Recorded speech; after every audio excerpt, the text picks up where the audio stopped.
Quraysh, in the name of Allah, the compassionate, the merciful, for the protection of Quraysh, their protection in their summer and winter journeys.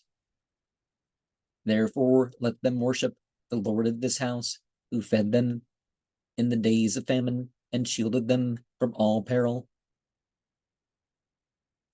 And most would say fear instead of peril. And